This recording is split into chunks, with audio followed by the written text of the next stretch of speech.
Hi, I'm Greg Hunter. Welcome to USAWatchdog.com. I had Cliff High on from Half Past Human a few weeks ago, and he, months ago, said that Bitcoin was going to go way up in price. Sure enough, he was right. He's made many good predictions with his predictive linguistics at halfpasthuman.com.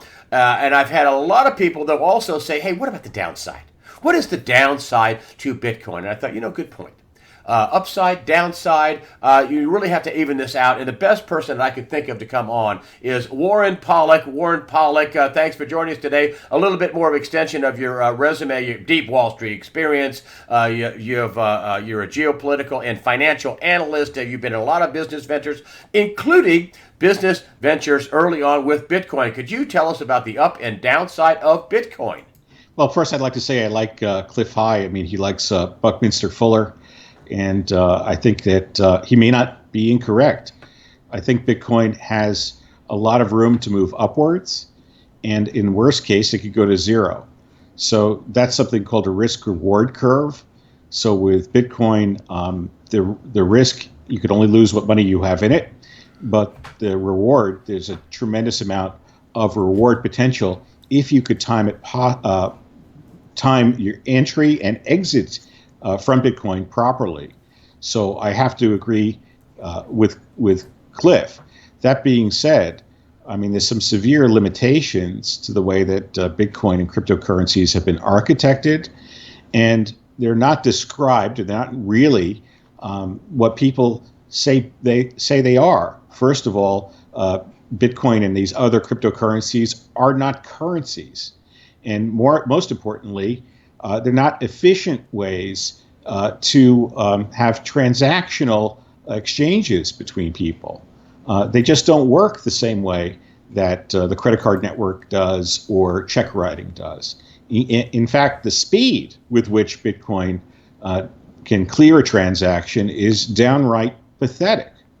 And we're talking, you and I were talking offline, and I did actually some experimentation, and I was able to obtain Bitcoin transaction at about 6.9 transactions per second. That's what I evaluated the network capacity to be. So Bitcoin can turn over, let's say, between 5 and 7 times a second. So all the users of Bitcoin are vying for that tiny amount of transactional capacity. But right now in the United States, you take your MasterCard, you swipe it, and up to 50,000 people can transact concurrently with a credit card per second. So there's a tremendous lack of horsepower in Bitcoin, and that's because of the way that it's architected.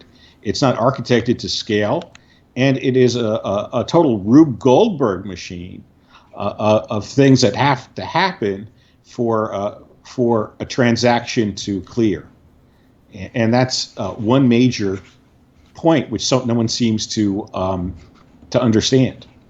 And there's a lot of downsides. I mean, you're saying that it's really not money. You're saying that the transaction speed is poor. It's even poor compared to ACH, which is the check writing thing. Check writing. So it's close. How fast can the check system per second run compared to Bitcoin? Well, the check system doesn't have to run interactively, so it could run in the background. So you could send your check into your bank, and then it can sit around for a day. But even still, it can transact 70 to 100 times faster than a Bitcoin transaction. And just so people know, being we're talking about speed, we've had some kind of a speed problem here, and I think what you have to say is so important that it's a little jerky, but we can't fix it. It has something to do with Skype or speed or whatever, but I just wanted to disclose that. So, and I wanted to move on to the legal aspects. I mean, now we're hearing that Congress, I think Senator Grassley, is considering to make all Bitcoin past $10,000 worth of value disclosed. You have to fill out a form, and the penalties, and it hasn't passed yet, are onerous. Do you think that? Tell me about this move to make Bitcoin not so anonymous. Well, Bitcoin has captured the imagination of a lot of people that want to put money into it, but it's in turn captured the imagination of our politicians, and they have vivid imaginations. So they'll see problems where there's no problem. They'll see their ability to capture money with something that is an emerging technology. It is a database technology. It's not a currency. And they'll see a way to garner headlines. So just like foreign bank accounts, if you have a foreign bank account, I think it's more than $10,000 abroad, you better fill out that form with the Department of Treasury at the end of the year, informing the government that you have assets abroad, or else you'll be subject to tremendous penalties. And Bitcoin will fall into the similar kind of net. I mean, it's a fait accompli. In fact, right now, if you wanted to open up, let's say, an account on an exchange, it would be a Spanish Inquisition in terms of the information that you'd have to provide them. And that was one of the early selling points of Bitcoin, was this idea that it would be anonymous. And that was sort of disproven because the blockchain is accessible to anyone that cares to look at it. Then it was a medium of exchange, and based on its transactional capacity, the amount of transactions it can handle, well, it handled those transactions poorly when a few people were interested in Bitcoin, and now it handles them even worse now that a lot of people are interested in it, and some people can't even get confirms of their transactions because the whole architecture is a Rube Goldberg machine. It relies on lots of processing power, which is going to locate itself, or has located itself, in a place where labor is very cheap, regulation is very thin, and speculation is very great, and that's China. So, and electricity is also subsidized by the government, which is China. So you have a lot of people, developing ideas for coins, and I use the word coin loosely, that are going to address a lot of these scalability issues of Bitcoin, or they're going to address a way to pay for the computational power it takes to clear a transaction. And they're going to have, let's say, Ethereum is going to have gas, which is just a way, sort of a tax, to incentivize people that want to dedicate the processing power to clear a transaction or to manage a database. And I think, at least with Ethereum, the use case is a little bit better than Bitcoin, because it recognizes in some way that Bitcoin or Ethereum or cryptocurrency is not a currency at all. It's just simply a database. It's similar to the database, distributed database of, let's say, Napster, which was Sean Parker, Facebook's claim to fame. So not Facebook, Napster. Napster's Sean Parker, right? I believe it was. Yeah, I think it was also instrumental in bringing venture capital to Facebook. Ah, okay, all right, good. So is Bitcoin really a store of value, or is it just a speculation? I think it's a speculation with a high reward potential and an equally high risk. And what's so confusing to a lot of people is that they will say, okay, it's an exchange media. That's perhaps an element of what makes up money. It's how money is defined. Store value is another one of these elements of what defines money. You look at a dollar bill, and it won't lose, at least for the moment, all of its purchasing power overnight. So it's a store of value. It's also, people look at it, and it has a universal way for people to identify it. They can say, my labor is worth $1, my good is worth $1. It has that kind of fungibility. It's highly recognized. It's highly accepted. So there are a lot of elements that make up what we consider to be money. And money can be anything from seashells to dollar bills to money which is printed by individual banks, which is the way that it used to work in the United States.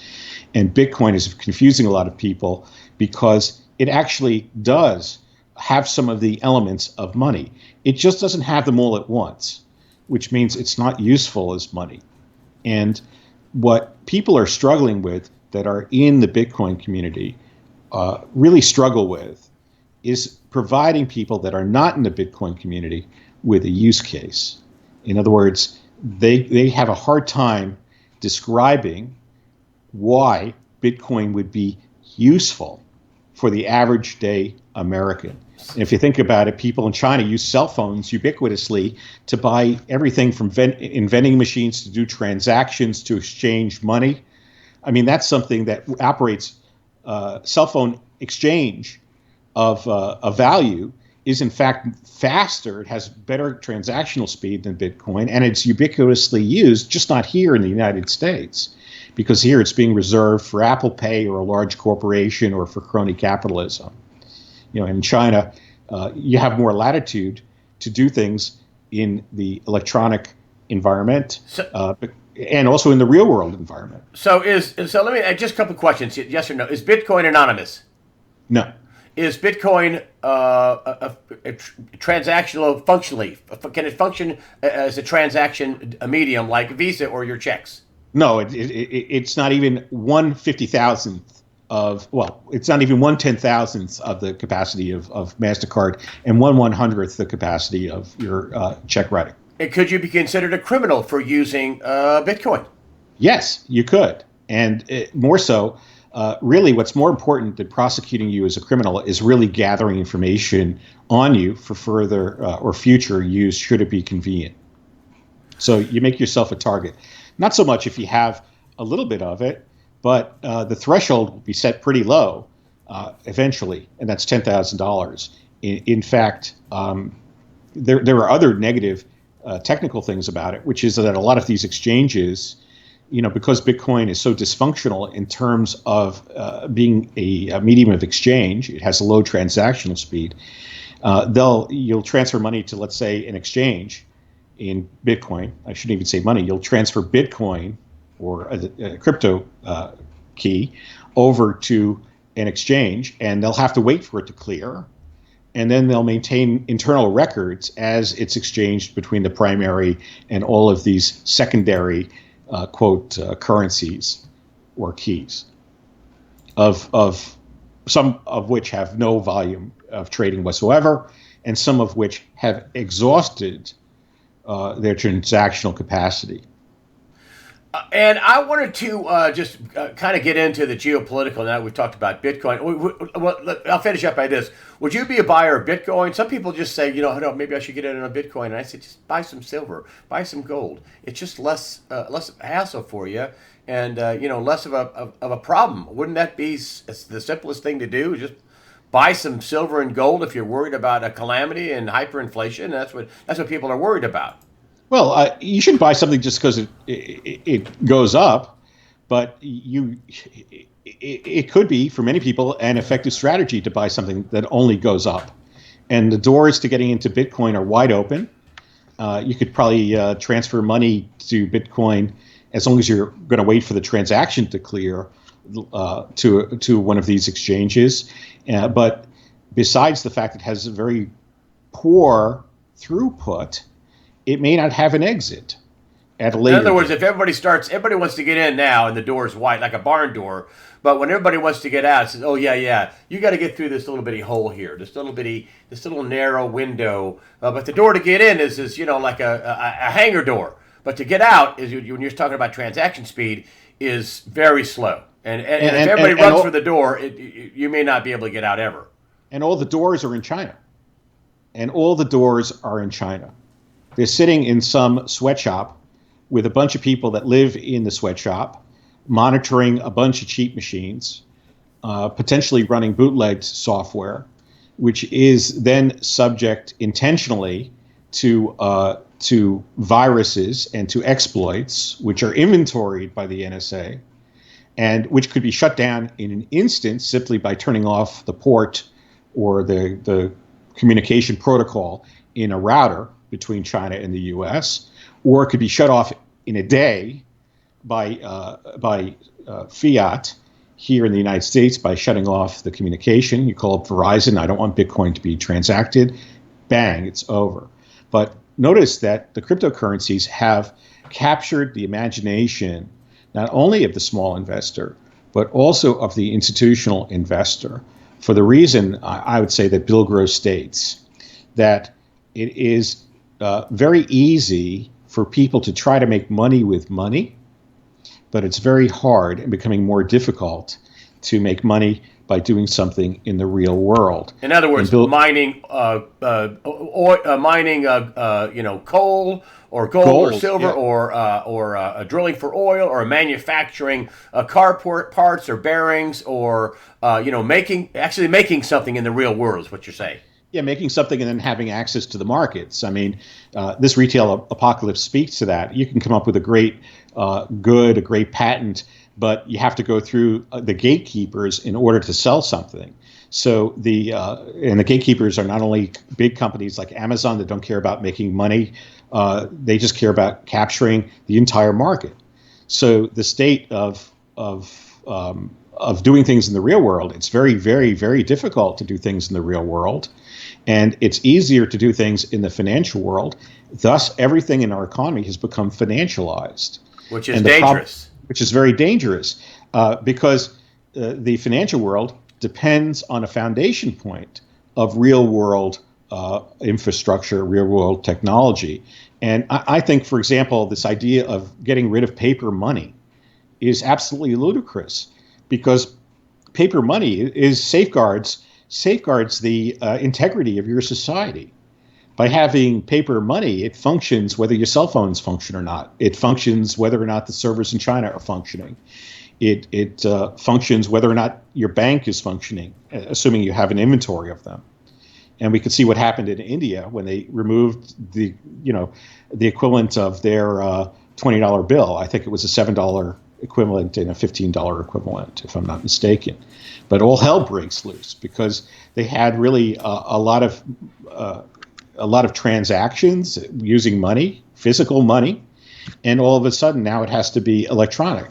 And the velocity of their economy just came grinding to a halt, and the redundancy of their economy ground to a halt. And in terms of finance and making money on money, we should be reducing complexity where possible, not increasing it.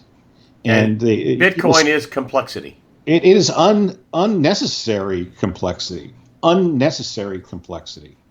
And it's totally, it's not even efficient complexity, because, in order to have a transaction, you have to incentivize a miner to actually clear that transaction, with many transactions going not only into delay of minutes, hours, or days, but some not even clearing.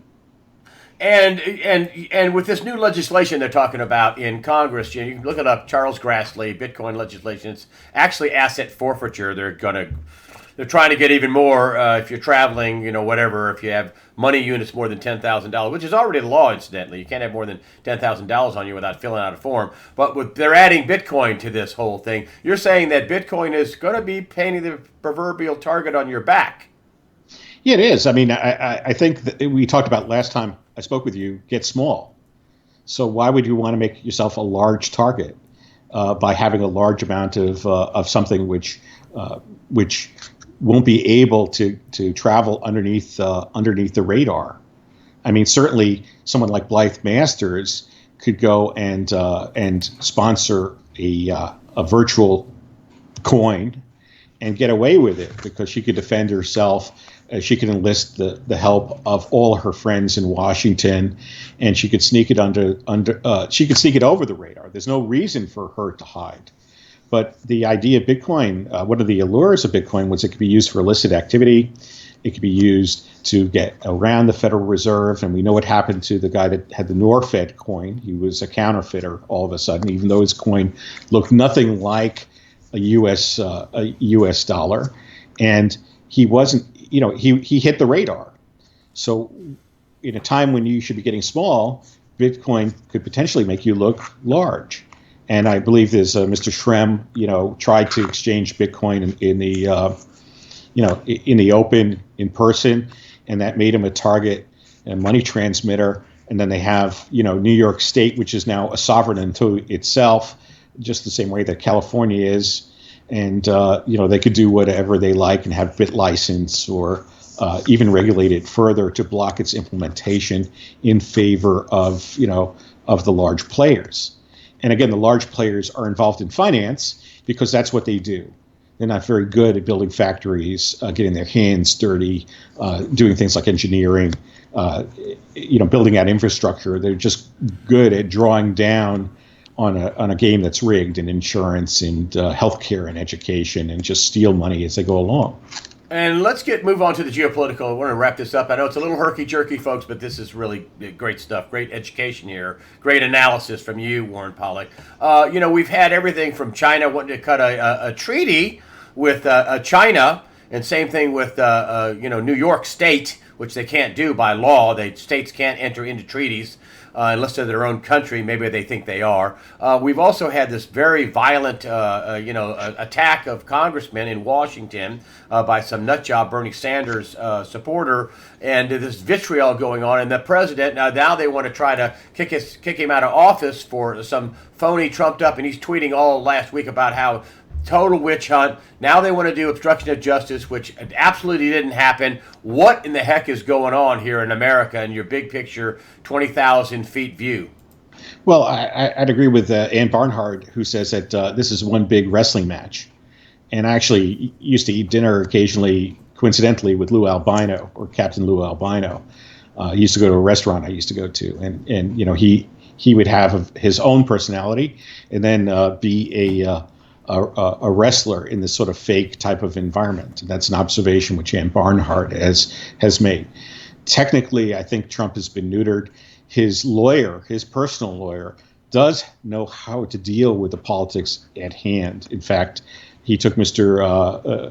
Comey, and he was able to eviscerate him and actually make Comey a target. But you notice in our last talk, we also talked about obstruction of justice. Not that it's credible. It's probably just as incredible as this Russia nonsense, but it is a great amount of entertainment. It's a great amount of propaganda. It provides a great smoke screen, and it basically allows the looting to go on another day. The more that Trump could be neutered, the more that there is business as usual. And Trump never anticipated, I don't think, that he would even win. And he certainly has no idea, and he's helpful in his own destruction, frankly, by using Twitter and social media.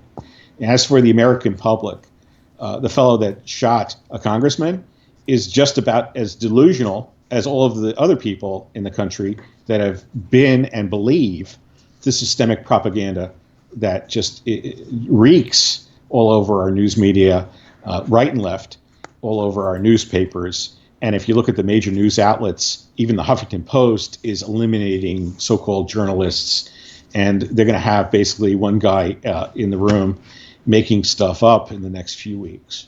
So people can believe whatever they want to believe. But what you can't do is you can't gather the objective facts that you need to make proper analysis or a proper decision or a proper view, get a proper view of what the real landscape is politically, economically, or socially. And I think our Bitcoin discussion pretty much speaks to that, is that when you listen to some insiders on Bitcoin, Max Kaiser has had a few good guests. There was a woman that is forming a coin called Dash Coin. These people will tell you the limitations of the technology that they're exploring. But the average guy putting money into them has no idea of the limitations. All they see is lots of upside, limited downside, and they're not incorrect. Do you think we're headed towards what could upset the apple cart? Could war in the Middle East upset the apple cart? Although they're trying to cordon that off and trying to have peace. Could war in the South China Sea? Could war with North Korea, who's missile happy, firing? Could that all be excuse for war? I mean, could the whole thing come grinding down? Well, we talk about war, but you see a lot of trends which are concurrent. They're occurring at the same time. I mean, you mentioned the fact that New York State, and you mentioned the fact that California wants to be its own nation, and it has the government and the deficit of a nation. And if it was its own nation, then it could actually issue its own currency, and it could print money as needed. So what's sort of amazing to me is, let's say 10 years back, I always imagined that the libertarian red states of the United States would want to spin off. Never did I imagine that the ultra socialistic and delusional blue states would want to spin off as a matter of economic necessity. And what the blue states have managed to do, and I could say that in New York, is New York has its own federal government. It's just as dysfunctional as the federal government. It's twice or 10 times as corrupt as the federal government. And on a per capita basis, it's probably 10 times the size of the U.S. government. So why do you need two federal governments? Why do you need a federal government that you have to deal with because it constrains you from stealing from your populace, So it's very interesting how that's going to play out. So certainly Trump has tried to turn back immigration, and immigration was a trend which was eventually going to move the United States to the old map of the U.S. and Mexico. You have Bitcoin, which is trying to turn the clock back on currency the same way Glass-Steagall did. It's bring back the age of the bearer bond, which was something made illegal because of abuse. And confidentiality and the fact it was anonymity. You have also, Bitcoin rolling back the idea that it's recreating the idea that banks can create their own currency, which is something that U.S. banks used to do routinely. And then you have the geopolitical trends. You have Turkey and the U.S. coming against each other, something I predicted a long time ago. You have China potentially using North Korea to its great advantage, as opposed to trying to invade something over the South China Sea. You have Trump so reliant on the Republicans and the neocons that he's adopted their policies in regard to Saudi Arabia. So instead of moving towards Iran, which makes sense, he's moving towards the nexus of terrorism, which is Saudi Arabia. And I think that will eventually reverse. But the biggest trend that I see is a real detachment from reality, a real detachment from the physical world. And I think Cliff High occasionally speaks to Buckminster Fuller. So Buckminster Fuller was grounded in the physical world, understanding it, becoming more efficient in its use. And we're concentrated now on things which are esoteric. And the esoteric world we live in, the financial world we live in, the informational world we live in, is really a large delusion. And you could even pick whatever flavor of delusion that you like. But I think the key for us is to realize that, that the information we're given, the ideas we're given, the investment opportunities that we're given are not what they seem to be. And I think whether or not I like Bitcoin as a technology, because that's the way that I see it. I see it as a database technology. It should be irrelevant to what you do. I mean, you need to gather what information you want and then try to make an informed decision. And try to get what I've tried to do, at least in geopolitical analysis, is do that so I know where the world is going. But the financial analysis is grim because it's so disconnected from the real world. Do you think the whole thing, because it's so disconnected, the economy with all these big money managers warning, danger, warning, every single one of them has been out with a severe, I don't care who he is, Jeff Gundlach or Paul Singer or Bill Gross or Jim Rogers, or they're all forecasting horrible crashes, horrible financial events coming our way, and sooner than later is what my idea is, the way I perceive it. What do you think about all these warnings from all these big people that invest money? Well, I think Jim Rogers says that himself numerous times, every time he speaks, in fact, that he's perhaps one of the worst timers. So these things are incredibly difficult to time. But in a way, the more that information is distorted, the worse off we are. The less that we have a foundation in truth, in fact, the more vulnerable we are. And I wish all these brilliant minds, such as Jeff Gundlach and all the people working in hedge funds as mathematicians, were actually allowed to do something in the real world. And also, there's so many opportunities for fixing things. I mean, if you might see Walmart restraining trade. Carl Denninger speaks to monopolies in healthcare.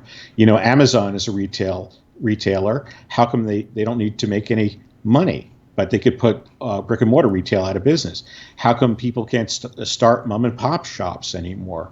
How come people can't get access to the marketplace unless they scale an idea, such as blitzscaling, which is something they teach in Stanford University now. But do you think that because of all this, do you think that do you think that these guys are just warning for the grins and giggles of it, or do you think they're warning because they see some dark financial implosion coming? Well, I think they're looking at risk reward curves, which is something we started to talk about. I mean, they look at the bonds, and the reward is minimal, and the risk is high. And they look at stocks, the reward potential is minimal, and the risk is high.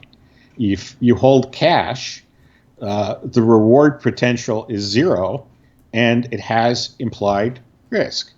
So all of these things, there used to be something called fundamental analysis, and now there are funds like Vanguard where you don't need to do fundamental analysis. You just buy everything. And by buying everything, there's been a concentration of money into enterprises and ideas that are malinvestments. The FANG stocks. And in China, okay, they built out the physical world pretty well because we allowed them to do that, because it juiced our economy through labor arbitrage. And now they're having a debt apocalypse over there, which is something that I anticipated. I was a little bit early in that. So all of these things are sort of coming out at the same time, and it's coming out slowly. For us as individuals, many of us, it's not, as a guest of yours, Catherine Austin Fitz, describes, a slow burn. For us as individuals, either the society and the economy is working for us, or it doesn't work for us very quickly. You lose your health insurance, you get sick, you're bankrupted. You go to college, and I know some 30-year-olds that are still going to college, and I attended a graduation of kids for nutrition, an internship that they had to pay for, $10,000 after a bachelor's degree. And some of these kids had 2 or 3 bachelor's degrees that they couldn't earn a living with. And student debt just aligned up to the gills. So as individuals, this breakdown crisis is either going to work for you and continue to work for you, or it won't. For people that are monopolizing the landscape, who are setting the rules in this crony capitalistic system, well, it always works for them. They don't need to have businesses that make money. They can have, I thought I saw on Zero Hedge an article about Tesla where they described the fact that, people are making per employee like 7 or 8 cars a year per employee. Yeah. In the old days, they used to make, tons of cars per person. So the rules of normalcy don't apply. Things don't need to make sense. Until they do. Until it crashes and you are hit in the face with, wow, how am I going to get food? How am I going to get water? How am I going to make a living? What am I going to do for a job? Then the virtual world becomes a big pie in the face from the real world that says, oh yeah, you still have to eat, you still have to work, you still have to make a living. But you're telling me that will only be suspended for a certain amount of time, which is what the crash is going to be. The crash is really going to be a wake-up call to the real world. Is that not? But this happens on an individual basis. And I talked about this to the late Charlie McGrath, who I have to give a shout out to, who died young because he fought in an Iraqi, in one of our endeavors in Iraq. He had lung problems as a result. But Charlie and I sort of coined the term unperson or non-person. And if you think about it, the value of a congressman getting shot is a lot higher than a building in the UK full of welfare recipients burning down, where babies are being thrown out the window. And that's the way our society now views information. I read an article in the Daily News, and I was eating my lunch in a diner, and I was like, couldn't read it anymore, because as you are dissecting the lines, you realize what sheer and utter propaganda this was, line by line. Oh yeah, the mainstream media has turned into total propaganda. I got to say that. Yeah, but most people believe it. just like our delusional shooter. I mean, people will believe anything, and it's very hard. It's very hard not to believe what is pervasively around you. That's the way that we as human beings work. We see something, we read something. Oh, I'll accept it on face value. To drill down on something that is overly complex like Bitcoin is very difficult for most people, and you shouldn't really have to. I mean, it's like a car. You turn the key to the car goes on. You don't need to know how the car works. That's what happens in a complex society. You depend on lots of people. You don't need to know how the details work. Do you think that, last thing, you're handicapped this, do you think they get Trump, do you think they kick him out of office, or do you think they just, because I don't think they got anything on him. The Russia thing went nowhere, it's ridiculous. Now they're going to try to do obstruction of justice with Mueller and all of his cronies, the Clinton cronies that he's hired, the donators, and also James Comey, who leaked the memo, who started this investigation with his buddy, former FBI Director Mueller. Do you think they get Trump, or do you think they just neuter him? What do you think happens with that? Well, it was not Trump that really was able to turn the political tide on Comey. It was his lawyer, who's a very smart guy.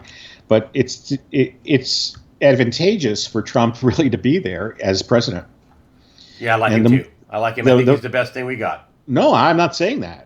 I think that he's generating so much noise by being a target for Republicans and Democrats alike that it really provides a smokescreen for the corruption and the crime to continue. So for him early on, he could have tried to set the political tone by going after a few big fish. He failed to do that and became prey. And now that he's prey, he has entertainment value. And since he has entertainment value, they'll just torture him to death. And, he made the mistake of being cooperative with the Republicans. He's cooperative. He was cooperative on healthcare. He's cooperative on Saudi Arabia, where they're looking to sell arms to juice the vested interests in Congress and in the defense industrial complex with a counterparty that doesn't have the money, that's buying off its own people. And that was the sponsor of terrorism. So he's devoid of overview. He's totally reactive. He has enemies in every corner. And he's a great entertainer. And that's what he's doing, providing entertainment. And he can provide entertainment on the left, who has such little respect for the office of the president that you have an entertainer, chopping the head off of Trump. You have a play in New York City where they're stabbing knives into his back. And you have, the justification for the blue states to go in their own directions and have their own federal government. You have a smokescreen for the criminal congressmen in the Republican Party to do whatever they want. And then you have a smokescreen for the criminal Democratic congressmen and senators to do whatever they want. You have Amazon that's free to dominate sales of everything. You have the medical industrial complex that is unchecked. You have jet fighters that don't work. You have McCain and all these other people that could be warmongers. So, Trump is great for the moment. The more distraction he provides, the merrier. But he won't be. I don't think he'll be able to recover. I might be wrong. The price of Trump is going down while the price of Bitcoin will most likely go up.